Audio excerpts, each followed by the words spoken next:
Okay, we're here today at Waters by Klaus, and we're going to just do some staff review or give you an idea of the people that are working for our company, the kind of things they do. And this young gentleman next to me is my son, Deter. He's been with our company now. How many years has it been? I think since 2009. 2009, so Wow. a lot of years, Started out when he was just kind of wrapping up school, and he's one of the few employees that's kind of done it all. Almost every aspect of our company, what we do here in the antler world or now in the fish world, Dieter has been part of that to one extent or another. So he has a very rounded knowledge of what we do here.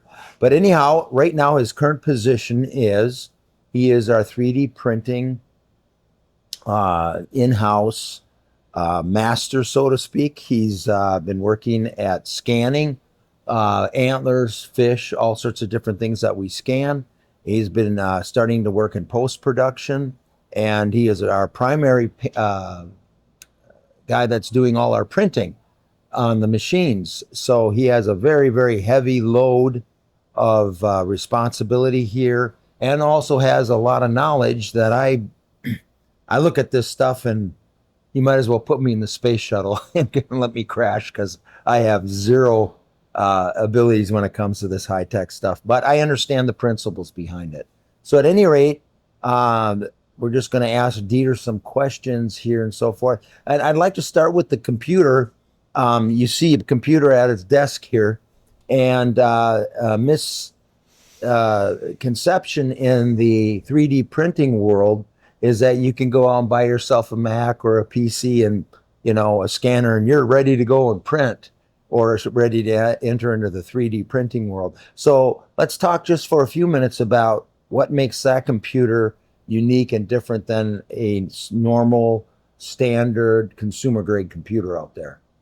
Well, this is something anyone can go out and buy. It's just a really high-spec laptop. Having a good gaming graphics card, a dedicated graphics card, is key, and a lot of RAM. That's the main thing that was custom spec'd on this, was the RAM to handle the large scans that we do, things like moose, elk, things that have more data. If you run out of RAM, it's kind of your bandwidth to handle the larger files, you'll just hit a wall where your computer no longer has the resources to process that file. And yeah, so it's not like this is a some off the market or custom computer or whatever. It's but it is a high spec computer, and you can get started into 3D scanning, and this scanner might be different than this scanner, so on and so forth. But it also kind of depends on like what types of things you are going to be scanning and what level of detail you need to have on those scans. For mechanical things like, making a part that fits on your car, brackets, whatever, those things, you're dealing with smooth surfaces and you're more concerned about like the dimensions and stuff. And so having such a high performance rig isn't as critical. But when you're dealing with antlers, fish, and the nuances, that micro texture on the surface of those things, that's where for us we needed a higher performance components to capture that stuff and have the bandwidth to process those files.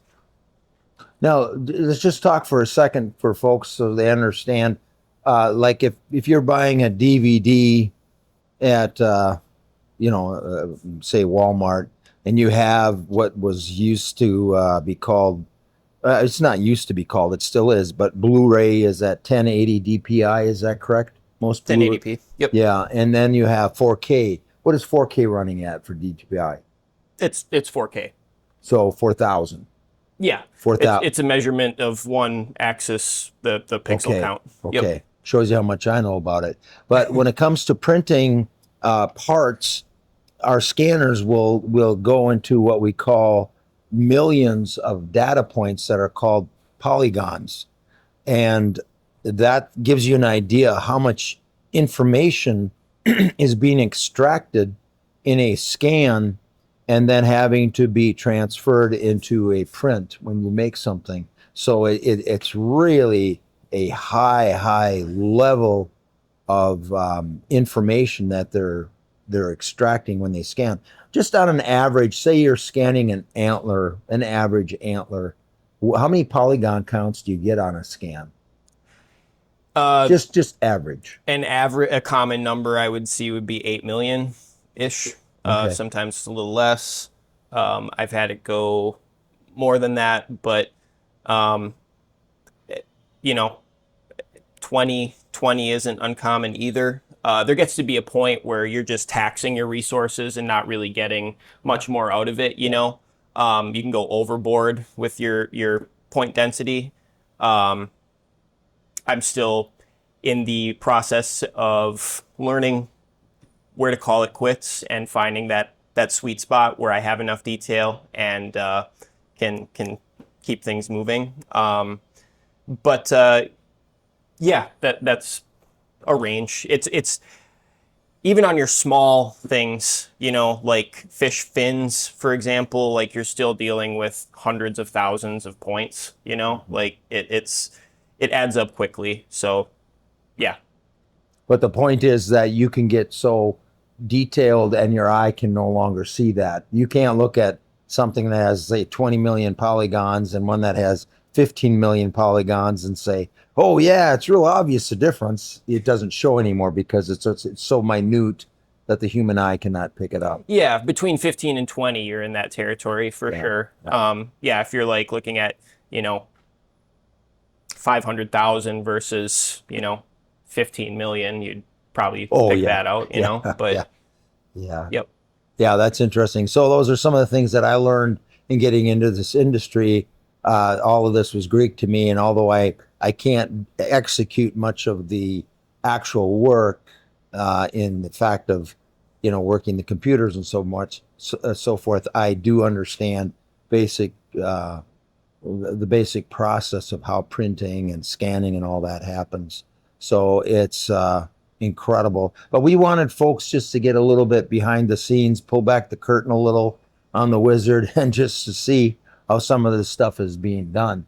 Now, we've got the modest beginnings of what we call a print farm, where we have several printers back in a room that's isolated because of needing to have some quality air control going on in the room. But let's go in there, Deter, if we can, and talk a little bit about that.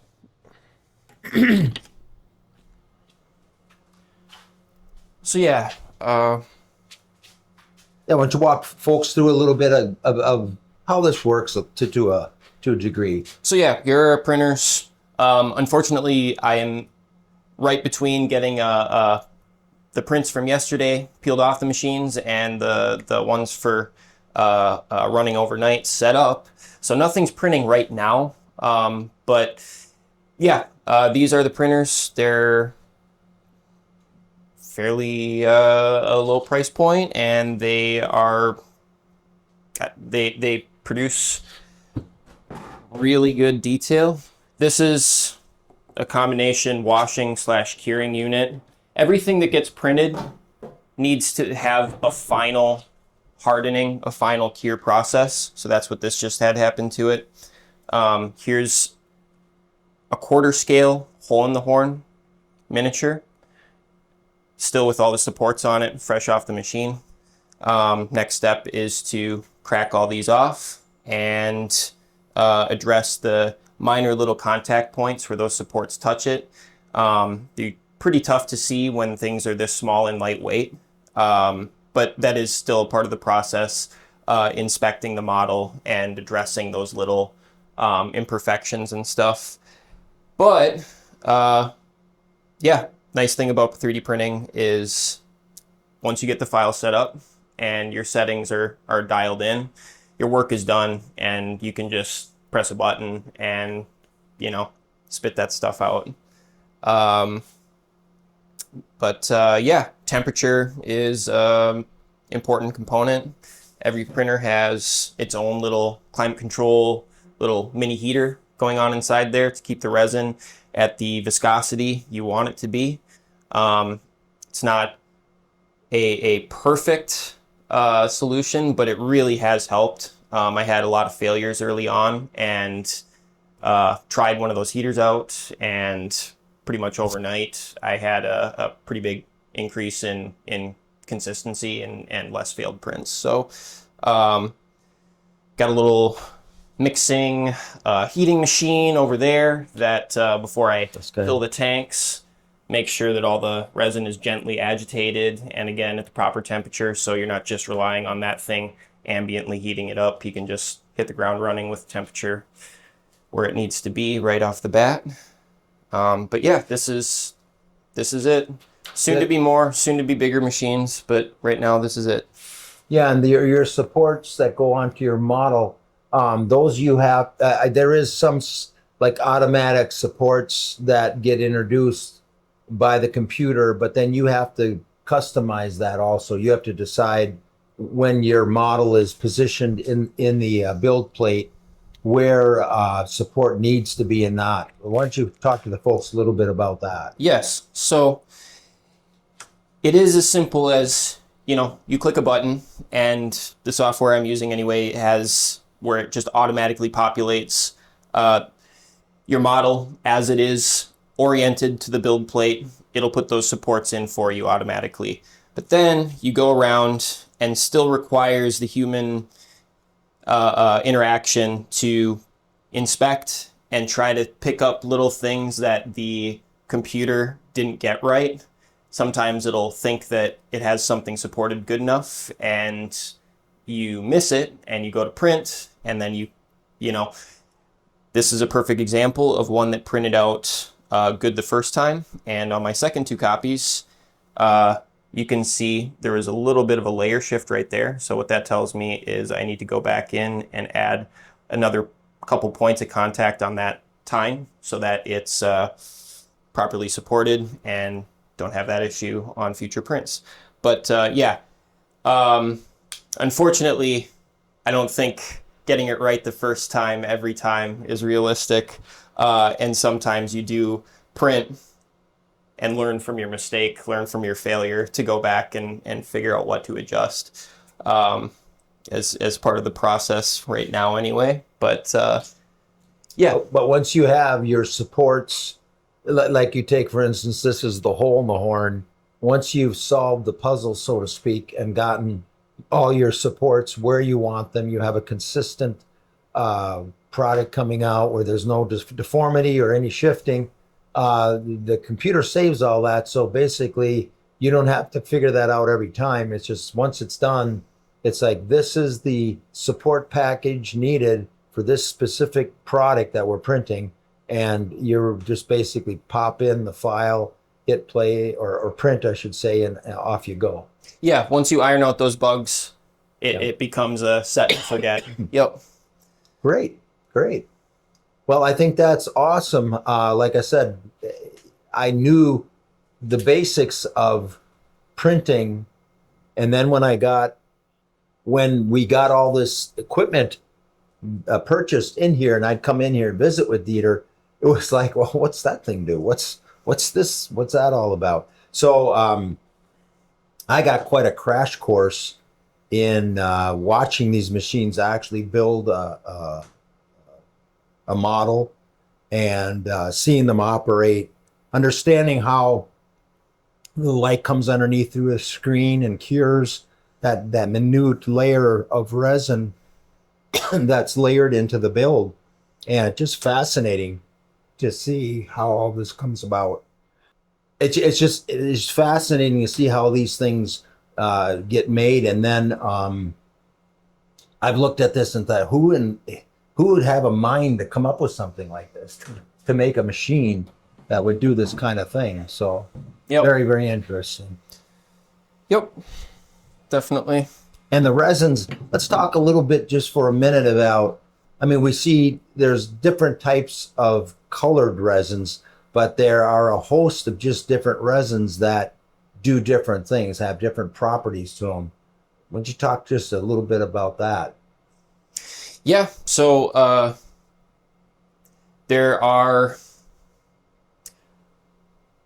resins that are good at building layers quickly, that are you want for fast prototyping. Usually come at the cost of how brittle they are. There's, same thing for like water soluble resins, plant-based resins. Some people prefer those for some reasons. Again, usually a trade-off being more brittle resin. We use ABS-like so far, and are experimenting with some more flexible resins, either as is or in a ratio with other resins that we currently like. But yeah, the flexible resins, the more durable, tough resins in general tend to be more difficult to print with, and can be a little more fussy on what settings need to be exactly for your machine and your environment. So yeah, that will be territory we'll become more familiar with as we go down that road. But yeah, the ABS resins definitely are in that territory of a good, durable, shatter-resistant resin that has good flexibility or retains a little bit of flexibility and forgiveness on the thinner pieces. And yeah, definitely as a general statement across the industry, yeah, I mean, there's all kinds of different resins for all sorts of specialty stuff, even up to and including like silicone resin for like making mold making, so you can print a flexible mold that you then go back using traditional casting methods to do. So yeah, lots of different materials that you can run in these things. It is a material that reacts to ultraviolet light. If material can be formulated to be a liquid, thin enough viscosity, and it cures under UV light, it's like you can print with it. There's ceramic materials. There's yeah, all sorts of stuff. Yeah, you can even print metal, right? Not on these. No, I know. That's yeah. a different process, but Yeah. yeah, I mean, there are metal 3D printers. Yeah, metal. Yep. Well, thank you so much for giving us some time today just to kind of give folks a look into how this actually is done. We didn't get into extreme detail, but it gives a person an idea of kind of what goes into this. And while it's fascinating and incredible, it certainly is loaded with a pile of little idiosyncrasies that I became appreciative of in that one little thing off and the print doesn't work. And you're like, and there's times where I know Dieter's been back here where something doesn't work and he's scratching his head trying to figure out what happened. Is the machine not level? Did this happen? Did that perhaps happen? Is this machine temperamental to this resin? And so there's always this kind of fine tuning that's going on. And I don't know as if it ever really stops. It seems like it's going real well for a while, and then all of a sudden something happens and a glitch comes in and you're like, no, what in the world is going on now? There's so many variables, and in the short term, there's a lot of variables of things that you adjust and get that performance really fine tuned. So you're getting your perfect exposure amount, and you're not over curing, you're not under curing, things are sticking well to the build plate. All those things can be going well, but there's long-term variables. How many times that tank has been peeled off of, and eventually that starts getting more and more sticky. Eventually the build plate itself, the thing that's supposed to adhere to the model, will get smoother as you scrape more and more prints off of it, and then that will eventually stop having the adhesion that's supposed to, and you need to resurface that build plate. And then there's the lifespan on the screen itself that allows the UV light to go through it. UV light in its nature degrades everything. So your screen is a consumable component of every printer. And depending on how it's built. You have a lifespan of usually around 2,000 to 6,000 hours for your high-end ones.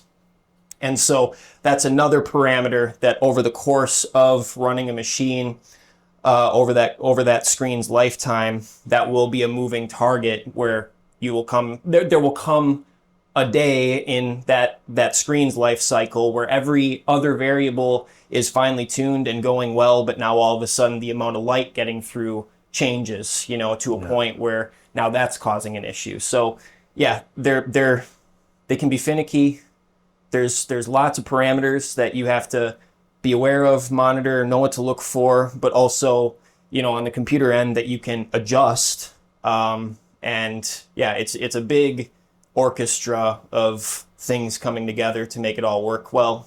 Yeah, it's fun new technology to It takes a figure out. it takes a special personality. I know for me, I'd be in here with a hammer starting to work on these things. I don't have the patience to with high tech equipment. Even my phone, when my phone starts doing things it's not supposed to, I'm like, what in the world's going on with this phone now?